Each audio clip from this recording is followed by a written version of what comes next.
Operation lotus, क्या ये कांग्रेसियों का भय है या फिर देश के दूसरे राज्यों में बीजेपी के ऑपरेशन लोटस के इतिहास से मिला सबक? छत्तीसगढ़ में चुनाव हो चुके हैं। क्षेत्रवार और वर्गवार बम्पर वोटिंग किसके बाले में गई होगी, किसे बढ़त देगी, इसे लेकर बहस जारी है। साथ ही सियासी गलियारे में एक और सवाल रह रहकर पूछा जा रहा है कि क्या यहाँ बीजेपी नंबर गेम में पिछड़ने पर सत्ता में आने के लिए ऑपरेशन लोटस चला सकती है, जैसे कर्नाटक, मध्य प्रदेश या महाराष्ट्र में हुआ था। वहीं कांग्रेस ने ऑपरेशन लोटस को लेकर भी अपने प्रत्याशियों को दिशा निर्देश दिए हैं। प्रत्याशियों से कहा है कि जीत का सर्टिफिकेट लेते ही उन्हें रायपुर आना है। प्रत्याशियों को पार्टी के संपर्क में लगातार बने रहने कहा गया है। कांग्रेस नेता इस सवाल पर कहते हैं कि बीजेपी सत्ता के लिए किसी भी सीमा तक जा सकती है, लेकिन साथ ही ये दावा करते हैं कि छत्तीसगढ़ में बीजेपी का ऑपरेशन लोटस वाला मंसूबा कामयाब नहीं होगा। ये कुछ भी कर सकते हैं भाई, जितना नीचे आप सोच सकते हैं वहां से वो शुरू करते हैं। वो इस नीचे जाने की स्तर की कोई सीमा नहीं है। इस बार के चुनाव के दौरान केंद्रीय मंत्री अमित शाह ने छत्तीसगढ़ पर पूरा फोकस रखा। लगातार दौरे कर जीत की रणनीति और जमीनी कसावट पर काम किया। शाह के हवाले से बयान भी चर्चा में रहा कि अगर प्रदेश में 35 सीटें बीजेपी लाती है तो प्रदेश में बीजेपी ही सरकार बनाएगी। लेकिन इन सारी आशंकाओं को खारिज करते हुए प्रदेश बीजेपी से कांग्रेस के चुनाव हारने का डर और घबराहट बता रही है। सांसद और पाटन से भाजपा के प्रत्याशी विजय बघेल का कहना है कि कांग्रेस की सरकार बनाने के लिए इस तरह की बातें कांग्रेस कर रही है। छत्तीसगढ़ में बहुमत की सरकार भाजपा बना रही है। हालांकि राजनीतिक जानकारों की माने तो ऑपरेशन लोटस से इनकार भी नहीं किया जा रहा है। ये भी कहा जा रहा है कि अगर कांग्रेस बहुमत के पार जाती है तो ये संभव नहीं हो सकता, लेकिन अगर बहुमत के आसपास रहा तो इससे इनकार भी नहीं किया जा सकता।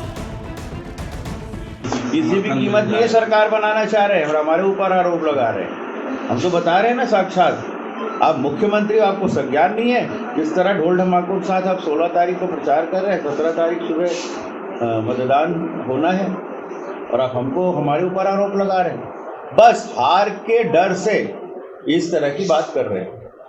मतलब सीधी तरह ये तय हो चुकी है। जो लोग 75 की बात करते थे, इनके नेता 50-52 तक आ गए हैं। अब पता नहीं 3 तारीख आते आते कि कहाँ रह जाएंगे, इसका कोई ठिकाना नहीं। इसलिए ये हमारे ऊपर अब आरोप लगाना शुरू कर रहे हैं। कई बार तो स्पष्ट बहुमत की सरकार को पिछले कुछ राज्यों में ऑपरेशन लोटस से गिराया गया है, तो ऐसी स्थिति उत्पन्न हुई है। ऐसे में बहुत सारे लोगों को ये लग रहा है कि किसी एक दल को स्पष्ट बहुमत नहीं मिल पाएगा। इस आशंका में या दोनों पार्टियों के अंक गणित में अगर ज़्यादा अंतर ना हो तो ऐसी स्थिति में ऑपरेशन लोटस यानी दल बदल की एक संभावनाएं बनी रहती है। छत्तीसगढ़ में प्रत्याशियों की किस्मत ईवीएम में कैद हो गई है, लेकिन सियासी दल परिणाम को लेकर खासे बेचैन नजर आ रहे हैं। यही वजह है कि कोई भी दावे के साथ कुछ कहने की स्थिति में नहीं है। ऐसे में दोहरी रणनीति के तहत एक्शन मोड में नजर आ रही कांग्रेस सरकार बनाने को लेकर निश्चिंतता का संकेत जरूर दे रही है।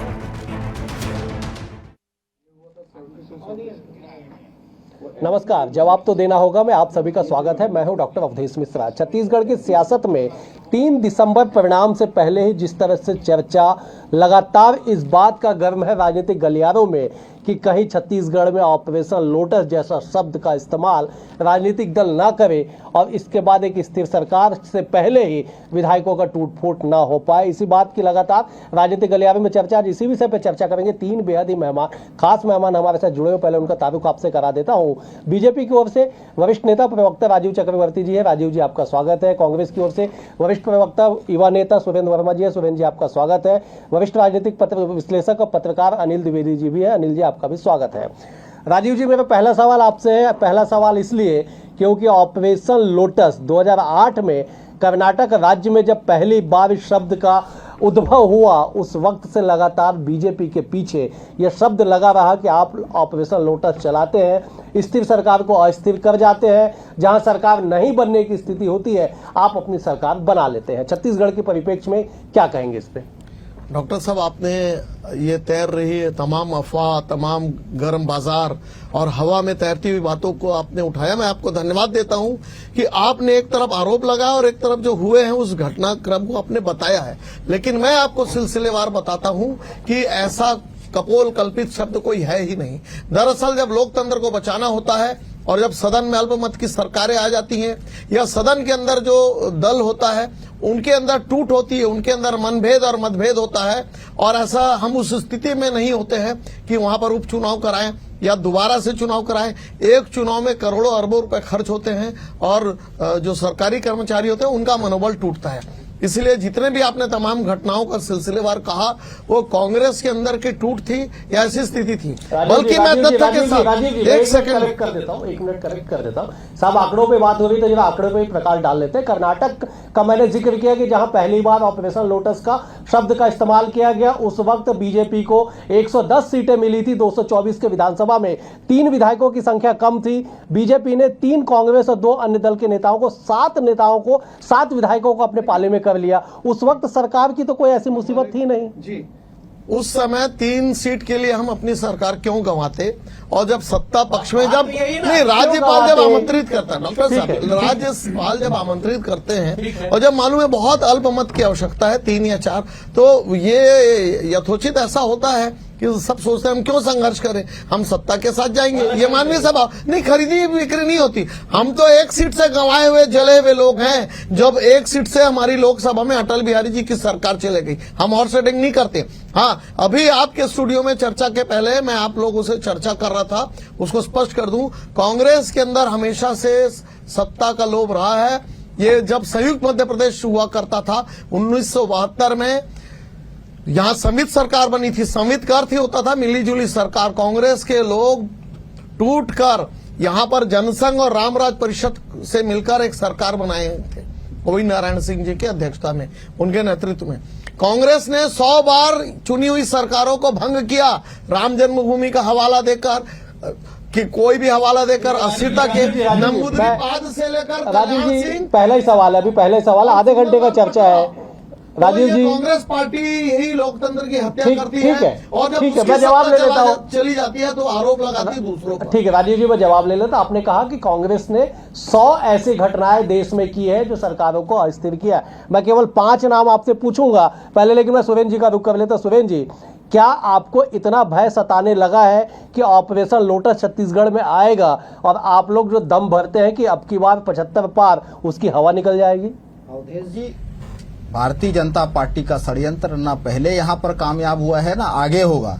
छत्तीसगढ़ की तासीर ऐसी नहीं है और वर्तमान जो हालात हैं, भूपेश पर भरोसे की सरकार के सामने भारतीय जनता पार्टी के तमाम षड्यंत्र जो हैं पहले भी नाकाम हुए हैं। इनकी कोई साजिश काम नहीं आने वाली। जहां तक बात लोकतंत्र के गला घोटने का है तो बहुत ज्यादा पीछे जाने की जरूरत नहीं है। 5-9 साल के मोदी सरकार का आप देखेंगे तो जहां जहां विपक्ष की सरकार रही, मणिपुर, गोवा, कर्नाटक, महाराष्ट्र, मध्य प्रदेश, क्या हुआ कोविड के दौरान जिस तरह से मध्य प्रदेश में सत्ता परिवर्तन हुआ, लोकतंत्र का गला घोटा गया। आपने कर्नाटक की बात कही, महाराष्ट्र में क्या हुआ, कैसे संवैधानिक एजेंसियों को जो जांच एजेंसी है उसके माध्यम से गिरबान तक पहुंचते हैं फर्जी आरोप लगा के। एकनाथ शिंदे सहित 21 विधायकों पर ईडी ने बाकायदा एफआईआर दर्ज की, उनके ऊपर कार्रवाइयां शुरू की। उसके बाद जैसे ही वो सरेंडर होकर सहयोगी बन गए भारतीय जनता पार्टी के, वहां से डेरा डंडी उठ गया। पिछले 3 साल से ईडी और आईटी छत्तीसगढ़ में जमे हुए हैं। ये छापेमारी के लिए आते नहीं, ये परमानेंट भारतीय जनता पार्टी के प्रमुख मोर्चा संगठन की भूमिका में है। कमल छाप का छत्तीसगढ़ में यदि सबसे बड़ा प्रचारक कोई है वो ईडी और आईटी की टीम है। लेकिन इनके षड्यंत्र अभी तक यहाँ कामयाब नहीं हुए। ये हर जगह इनके षड्यंत्र कामयाब हो जाए अवधेश जी, ऐसा भी नहीं है। छत्तीसगढ़ में ये तमाम प्रयास किए, चुनाव के चलते वो असीम दास जी आ गए जो भाजपा के पूर्व कार्यकर्ता हैं, ड्राइवर थे। और जो गाड़ी पकड़ी गई उसका भी कलई खुल गया। बृजमोहन अग्रवाल भाजपा के नेता की गाड़ी निकली, और जिस तरह से अब असीम दास का बयान आया, जो चिट्ठियां वायरल हो रही है, जो उसके बयान आ रहे हैं, तो भाजपा का षड्यंत्र छत्तीसगढ़ में कामयाब नहीं हुआ। और लगातार सुरेंद्र जी मैं लौटूंगा आपके पास। ये बात बिल्कुल सच है कि अरविंद केजरीवाल ने जब कहा था कि 277 विधायकों को खरीदने के लिए 6500 करोड़ का बजट जो है बीजेपी ने खर्च किया, उनके विधायकों को भी 20-20 करोड़ का ऑफर था, लेकिन वो नहीं गए और दिल्ली में सरकार उनकी बच गई। ठीक है, ऑपरेशन लोटस हर जगह कामयाब हो ना हो वो दूसरी बात है। मैं एक बार अनिल जी का रुख कर लेता हूं। अनिल जी, ये शब्द से आप लगातार वाकिफ है, परिचित है, क्या छत्तीसगढ़ की तासीर ऐसी है कि ऑपरेशन लोटस जैसा शब्द छत्तीसगढ़ में इस्तेमाल किया जाए, उसकी पृष्ठभूमि यहाँ पे रची जाए? देखिए अवधेश, ऑपरेशन लोटस फिलहाल तो एक डर है, आरोप प्रत्यारोप है, और इसके पीछे फिलहाल तो कोई आधार नहीं है। 3 दिसंबर को दोपहर 3 बजे के बाद जरूर ये खेल शुरू हो जाएगा, जिसे आप ऑपरेशन चक्रव्यूह, ऑपरेशन विभीषण, ऑपरेशन और ऐसे तमाम तरह के नाम दे सकते हैं। बेसिकली ये डर कांग्रेस में क्यों है? महाराष्ट्र में, मध्य प्रदेश में, गोवा में जिस तरह बीजेपी ने कांग्रेस नेताओं को साथ लेकर के सरकार बनाई, वहां कांग्रेस की सरकारें गई, उससे कांग्रेस कहीं न कहीं डरी हुई है। और ये बीजेपी ने कोई अपने से किया ऐसा नहीं, उनके अंदर की जो खदबदाहटी थी, उनके अंदर के जो विद्रोही नेता थे, उन्होंने ऐसा किया। जहां तक आप कह रहे हैं कि क्या छत्तीसगढ़ में ऐसा हुआ है या संभव है, मैं 2 छोटे छोटे उदाहरण देना चाहूंगा। मुझे याद है, आपको भी याद होगा कि 2003 में जब बीजेपी सरकार शायद बहुमत पा चुकी थी, तब अजीत जोगी का एक केस हुआ था, जिसमें विधायकों को ऑडियो रिकॉर्ड करके, वीरेंद्र पांडे उसके गवाह बने थे, और अरुण जेटली ने दिल्ली से आके प्रेस कॉन्फ्रेंस की थी और उसका खुलासा किया था कि अजीत जोगी बीजेपी के विधायकों को खरीदते हैं या तोड़ करके अलग से सरकार बनाना चाहते हैं। और उस पर सोनिया गांधी का एक लेटर भी वायरल हुआ था, जिसमें कहा गया था कि सोनिया गांधी ने इसकी इजाजत दी, वो भी लिखित तौर पर। हालांकि बाद में ये झूठा साबित हुआ और इसका कोई हल नहीं निकला। दूसरी बात बताऊं मैं आपको, इसका बड़ा जो एक हुआ था वो भी 2002 में ही हुआ। 2001 में पहला मामला हुआ, 2002 में तब हुआ जब तरुण प्रसाद चटर्जी ने 13 विधायकों के साथ, भाजपा के 13 विधायकों के साथ कांग्रेस में जाग गए थे और वहां जोगी सरकार को मजबूत किया था। हालांकि सरकार नहीं बनी थी, लेकिन सरकार मजबूत हो गई थी। लेकिन यह भी एक तरह का ऑपरेशन ही था कि आप और तरुण चटर्जी का ऑफिशियली बयान क्या था कि मैं अकेला बीजेपी में आया था और 13 को लेकर के वापस आया कांग्रेस में। तो छत्तीसगढ़ में इस तरह से 2 छोटी छोटी घटनाएं जरूर हुई हैं, लेकिन आपको भी मालूम है, सब जानते हैं कि छत्तीसगढ़ की जनता बहुत सोच समझ के फैसला करती है। वो ऐसा किसी को मौका ही नहीं देती है कि आप ऑपरेशन अनिल जी, जनता के फैसले को ही तो पलटने का जो राजनीतिक खेल है, उसे ऑपरेशन लोटस नाम दिया गया 2008 से, और जो लगातार जारी है। अभी जो सुरेंद्र जी है, कई राज्यों का जिक्र कर रहे थे, अरुणाचल का जिक्र भूल गए कि कैसे 43 में से 33 विधायक पीपीए छोड़ के बीजेपी में शामिल हो जाते हैं और वहां पे बीजेपी की सरकार बन जाती है। खैर, मैं राजीव जी का रुख करता हूं। राजीव जी, क्या आप जो दावा करते हैं कि हम इस बार पूर्ण बहुमत की सरकार के साथ सदन में पहुंचेंगे, फिर ये चर्चाएं क्यों आम होने लगी? क्यों इस बात को आम कर दिया गया कि अमित शाह ने शायद तथाकथित तौर पे, मैं कह रहा हूं कि अमित शाह ने कहा कि आप 35 सीटें ले आइए, बहुमत का 46, बाकी मैं आपके लिए व्यवस्था कर दूंगा? देखिए, ये चूंकि भारतीय जनता पार्टी का ग्राफ बढ़ता जा रहा है और केंद्र में 2 बार से हमारी सरकार है और बहुत सारे राज्यों में हम पूर्ण बहुमत के साथ है, बहुत सारी जगह पे हम सहयोगी के रूप में हैं। चूंकि कांग्रेस पार्टी को लगता है कि सत्ता वो सबसे पुरानी पार्टी है, राजनीतिक दल है, सत्ता केवल उसी के पास होना चाहिए। आज समय बदल गया है, गंगा नदी, सरयू जी का बहुत सारा पानी बह गया है। उन्हें समझना होगा कि भारतीय जनता पार्टी भी प्रतिपक्ष में थी, आज सत्ता के लिए अग्रसर है और देश और दुनिया की नजरें हैं, सबसे बड़ी पार्टी है। तो ये समझना होगा और लोगों का आकर्षण होता है। जब देखिए, अपने कहावत है, अपने सिक्के खोटे हो तो आप दूसरों पर आरोप मत लगाइए। मध्य प्रदेश में सिंधिया जी का फ्रस्ट्रेशन था, राजस्थान में सिंधिया, खोटे सिक्के को खरीदने के लिए तो बाजार लगेगा। नहीं, बाजार हम नहीं लगाते हैं, लोग जब खुद आकर आते हैं। हम राजनीति कर रहे हैं, हम कोई पूजा पाठ नहीं कर रहे हैं, वो अपनी जगह है। हम राम मंदिर की पूजा कर रहे हैं, हम हमारे एजेंडे में है, मथुरा काशी भी है।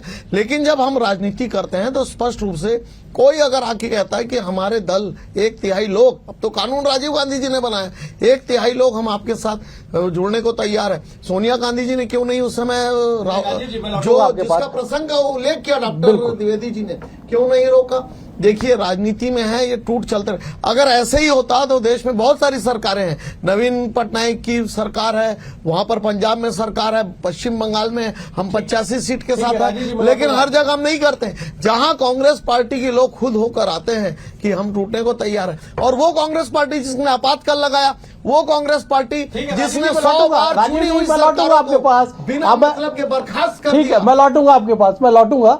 सरकार, आपातकाल, तमाम तरह के राजनीतिक इतिहास है देश के, जिसे आप और हम तमाम लोग वाकिफ हैं। दरअसल जिस दल बदल कानून का जिक्र राजीव जी आप कर रहे थे कि 1/3 बहुमत के साथ अगर आप जाएंगे तो उसे दल बदल नहीं, उसे विलय मान लिया जाएगा। लेकिन 2003 में संशोधन हुआ, 1/3 की संख्या को बढ़ा के 2/3 किया गया कि 2/3 बहुमत संख्या के साथ अगर आप जाएंगे तब विलय शब्द का इस्तेमाल होगा। बहरहाल सुरेंद्र जी, क्या जो बीजेपी आरोप लगा रही है कि आप केवल सत्ता प्राप्ति के लिए एक भय का माहौल बनाना चाहते हैं और आपके भीतर की जो स्थिति है उसका फायदा जो है वो बीजेपी उठा लेती है, नेता आपके खुद बिकने को तैयार है, ऐसा सीधा आरोप लग रहे हैं? अवधेश जी, मेरा सवाल है आपसे, मोदी सरकार आने के पहले आपने कभी सुना था कि किसी राज्य में आधी रात को राष्ट्रपति शासन खत्म हो जाता है?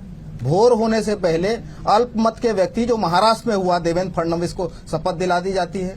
कभी ऐसा आपने सुना था कि नॉर्थ ईस्ट में, जहां भारतीय जनता पार्टी का आज भी कोई समर्पित कार्यकर्ता नहीं है, केवल ये लेबल लगाने का काम करते रहे? हेमंत बिस्वा शर्मा, जिसको नारदा शारदा घोटाले में घेरे, उनके ऊपर प्रकरण दर्ज हुआ, उनको बाकायदा समन और गिरफ्तारी की तैयारी हुई और उसके बाद में उसको शामिल कर लिया, उसके बाद सारे दाग उसके धुल गए। जिस तरह से दक्षिण में इनका खेल चल रहा है, तो भारतीय जनता पार्टी, ये तो अभी लगातार आप देखिए, जहां जहां भाजपा विपक्ष में है, ये राजभवन तक को नहीं छोड़ रहे हैं।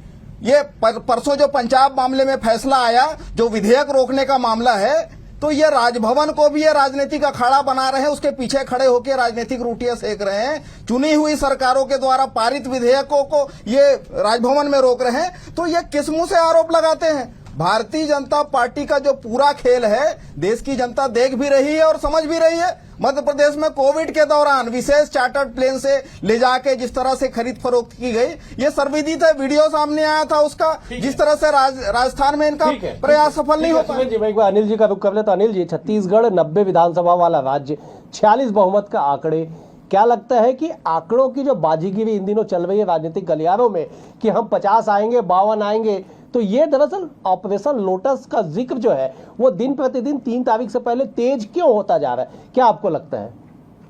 देखिए अवधेश, मैंने पहले ही बताया कि 1-2 छोटी मोटी घटनाओं को यदि छोड़ दें तो छत्तीसगढ़ का जो राजनीतिक नेतृत्व है ना, वो बिहार, यूपी और अन्य राज्यों की तरह नहीं है। यहां पर आप देखिए कि 2003 में जो चुनाव हुए उसमें बीजेपी ने कोई बहुत बड़ा बहुमत हासिल नहीं किया था। मुश्किल से क्या 46 विधायक थे, 46 से 47 विधायक थे, और कांग्रेस ने भी कोशिश नहीं की कि भाई उनके विधायकों को 3-4 भी यदि तोड़ लेते तो कांग्रेस सरकार बना सकती थी।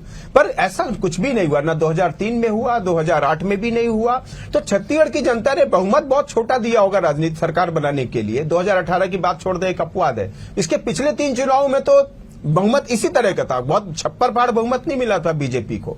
लेकिन बीजेपी और कांग्रेस दोनों ने एक साहचर्य दिखाया, एक राजनीतिक जो मर्यादा होती है उसको बनाए रखा, और 15 साल तक बीजेपी की सरकार चलती रही। कांग्रेस ने कभी हस्तक्षेप नहीं किया, कांग्रेस ने कभी कोशिश नहीं की कि तोड़ करके सरकार बना ली जाए। मैं एक बात और कहना चाहता हूं कि जब हंग असेंबली आती है, जब 90 सीटों पर छोटे समर्थन मिलते हैं राजनीतिक दलों को, तब अमित शाह जैसे व्यक्तियों की भूमिका ज्यादा जरूरी हो जाती है कि आप फ्लोर पर आकर के कैसे साबित करें, कैसे आप अपनी सरकार बना सकते हैं। और खासकर जब आपके दल में खदबदाहट हो, नेता विद्रोह पे उतारू हो, नेता खुद पार्टीशन चाह रहे हो, तो सामने वाला दल तो फायदा उठाएगा ही उसका। तो सवाल यह है कि जब से अमित शाह और नरेंद्र मोदी का प्रस्फुटन इस देश में हुआ है, तब से बीजेपी एक नई तरीके की पार्टी हो चुकी है। तो कांग्रेस का थोड़ा सा भी खदबदाहट होती ना, तो उसका फायदा उठा के अपना राजनीतिक वो साथ। राजीव जी, जवाब दे दीजिए। आपने अटल जी का जिक्र किया, श्रद्धेय अटल जी का, कि 1 वोट से हमारी सरकार चलेगी, हम तो दूध के जले हुए छाछ को भी फूक फूक के पिएंगे। लेकिन यहां तो परिभाषा कुछ और ही कढ़ी जा रही है कि जब से अमित शाह, नरेंद्र मोदी जी आए हैं राजनीति में, तब से इस तरह की बातें देश की राजनीति में देखने को मिल रही। गंभीर आरोप है, जवाब दे दीजिए। नहीं, देखिए कोई गंभीर आरोप नहीं, मैंने कहा ना कि नहीं, जब टूट होगी सामने वाली पार्टी में, अब 2003 में हमने सरकार बचाया, वीरेंद्र पांडे जी ने रहस्योद्घाटन किया किस तरह से हमारे बस्तर के विधायकों को तोड़ा जा रहा था, और शुरू में सोनिया गांधी जी का नैतिक समर्थन था, बाद में जब एक्सपोज हुआ नेशनल मीडिया में आया, आप जैसे मीडिया के मित्रों ने, तो हाथ खींच लिया गया। देखिए, राजनीति जब होती है तो राजनीति होती है मुद्दों पर। वो मुद्दा है कि सत्ता प्राप्ति की, जब सत्ता प्राप्ति की बात आएगी, जो दल कम में आएगा, जो ज्यादा दल के साथ जुड़ते हैं, ये आज की राजनीति है, 2005 के बाद की राजनीति है। मुझे याद है पहले शेखावत जी जब राजस्थान के भी मुख्यमंत्री थे, उस समय ऐसी जद्दोजहद हो रही थी, अंतोगत्वा कांग्रेस के ही कुछ विधायक मिलकर हमारी सरकार में शामिल हुए थे, ये शेखावत जी जब आखिरी बार मुख्यमंत्री थे। तो देखिए, ये राजनीति में कोई नवाचार नहीं है, ये सदियों से चलता आ रहा है। अगर भारत की लोकतंत्र की बात करें तो ये शुरू से होता आ रहा है, आगे भी रहेगा। 1967 में पहला मामला आया राम गया राम का पहला मामला स्थापित हुआ, उस वक्त से ये शब्द चलन में आया। 1980 का भी जिक्र कर लेते, जब भजन लाल 37 विधायकों के साथ वो कांग्रेस में आ गए, उन्होंने अपनी सरकार बना ली, ये भी मामला है। ऐसी बात नहीं देश के सामने, देश के राजनीतिक इतिहास के सामने। मैं एक बार सुरेंद्र जी का रुख कर लेता। सुरेंद्र जी, क्या वास्तविक में ऐसा लगता है आपको कि कांग्रेस पार्टी के भीतर, मैं मौजूदा स्थिति की बात कर रहा हूं, कि परिणाम के आसपास जब आप संख्याओं में कुछ कम बीते चुनाव से रह जाएंगे तो आपको ये भय सता रहा? हालांकि मुख्यमंत्री जी ने साफ तौर पर कह दिया है कि बीजेपी का ऑपरेशन लोटस यहां पे हम कामयाब होने नहीं देंगे। सुरेंद्र जी। अवधेश जी, ऐसी संभावना मैं समझता हूं बिल्कुल भी नहीं है। भारतीय जनता पार्टी निश्चित तौर पर झूठ की राजनीति करती है, षड्यंत्रों की राजनीति करती है, लेकिन छत्तीसगढ़ की जनता ने जिस तरह से 2018 में भारतीय जनता पार्टी को किसी षड्यंत्र के लायक भी नहीं छोड़ा।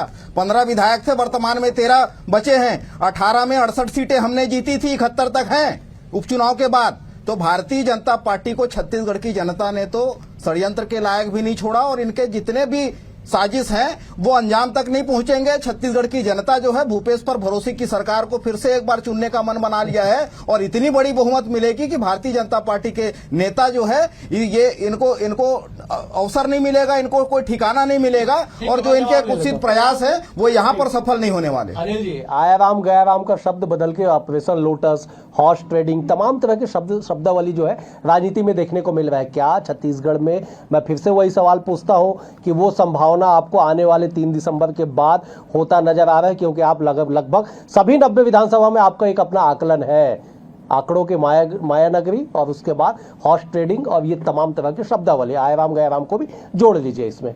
अवधेश, मुझे थोड़ा सा समय दीजिएगा। देखिए, 2 चीजें हैं। एक तो यह है कि देश में लोकतंत्र बना रहे, इसके लिए राजनीतिक दलों में लोकतांत्रिक फैसले होने चाहिए, इसलिए दल बदल कानून को लाया गया 1985 में कई संशोधन के साथ। और दूसरी बात, भाजपा हो या कांग्रेस, हंग असेंबली जैसी मामला यदि होता है तो सरकार बनाना इसलिए भी दोनों दलों के लिए जरूरी होता है कि इतनी जल्दी चुनाव में नहीं जाया जा सकता। सरकार की जनता के लिए कुछ राजनीतिक प्रतिबद्धताएं हैं राजनीतिक दलों के लिए, इसको पूरा करने के लिए भी कभी कभी दूसरे दल का फायदा उठा करके सरकारें बना दी जाती हैं, जिसमें एक जनहित का देखा जाता है। इसमें अब मैं बीजेपी को एक सुझाव देना चाहूंगा कि अगर 3 दिसंबर को इस तरह का कोई फैसला आता है, बीजेपी को जल्दबाजी बिल्कुल नहीं करना चाहिए, क्योंकि आपको लोकसभा चुनाव में जाना है 6 महीने के बाद। और यदि आपने इस तरह की बिल्कुल भी कोशिश की कि ऑपरेशन लोटस चला करके आप सरकार बनाना चाहेंगे या कांग्रेस की कमजोरी का फायदा उठा करके सरकार बनाना चाहेंगे, लोकसभा चुनाव में आपको खामियाजा भुगतना पड़ सकता है। मतलब आप ये कह रहे हैं कि मध्य प्रदेश के तर्ज में लोकसभा चुनाव के बाद हो ये चीजें? मैं ये नहीं कह रहा हूं, मैं सुझाव नहीं, मैं चेता रहा हूं। मैंने कहा बीजेपी को मैं चेता रहा हूं कि इस तरह की जरूरत अभी तो कम से कम न की जाए। लोकसभा चुनाव का जिक्र किया ना, हो सकता है, राजनीति में सब संभव है। अगर कांग्रेस में खदबदाहट होती है, टीएस सिंहदेव कुछ कर सकते हैं चमत्कार, तो बीजेपी उसका फायदा उठाएगी लोकसभा चुनाव के बाद। देखिए, मैं जवाब ले लेता हूं। चेहरा उनका उदास है लेकिन मन मन मुस्कुरा रहे हैं। राजीव जी, बहुत बहुत प्रसन्नचित है, और हम जिस प्रकार से मेरे मित्र सुरेंद्र जी ख्याली पुलाव पका रहे थे कि हमारी सरकार आ रही है, तो मुझे हंसी आ रही है कि ऐसी सरकार आई कि मुख्यमंत्री जी भी सुरक्षित नहीं है। दूसरी बात अवधेश जी, टीएस सिंहदेव जी ने अपना राजनीतिक पत्ता खोला है कि मैं मुख्यमंत्री बनना चाहता हूं। ये बहुत बड़ा शब्दावली है कि मुझे पिछले बार धोखा किया गया, मैं उप मुख्यमंत्री जिसका कोई संवैधानिक आधार नहीं है, कोई संवैधानिक पद नहीं है, तो मैं बनना चाहता हूँ। कांग्रेस के अंदर झगड़ा शुरू हो चुका है। ठीक, समय का अभाव है। ठीक है, मतलब दूसरे के घर में आग लगा, आप बाल्टी लेने के बजाय आप और कुछ लेके तैयार है उस आग में से कुछ पार्टीशन करने के लिए, ये माना जा सकता है। बहरहाल बिल्कुल हाथ सेक रहे। ठीक है, चलिए बहरहाल आज चर्चा में इतना ही। आप तीनों मेहमानों का बेहद शुक्रिया। राजीव जी आपका शुक्रिया, सुरेंद्र जी आपका शुक्रिया, अनिल जी आपका भी शुक्रिया। कुल मिला के कि छत्तीसगढ़ की सियासत में 3 दिसंबर से पहले ऐसे कई कयास लगेंगे, लेकिन 3 दिसंबर का परिणाम ही तय करेगा कि छत्तीसगढ़ की राजनीति किस ओर आगे बढ़ेगी और ऑपरेशन लोटस और ट्रेडिंग तमाम तरह के जो शब्दावली है क्या उसे छत्तीसगढ़ में लागू किया जाएगा या एक बार फिर से जनता के जनार्दन के मैंडेट को लेकर सरकारें आगे बढ़ेगी। फिलहाल आज चर्चा में इतना ही, मुझे दीजिए इजाजत, नमस्कार।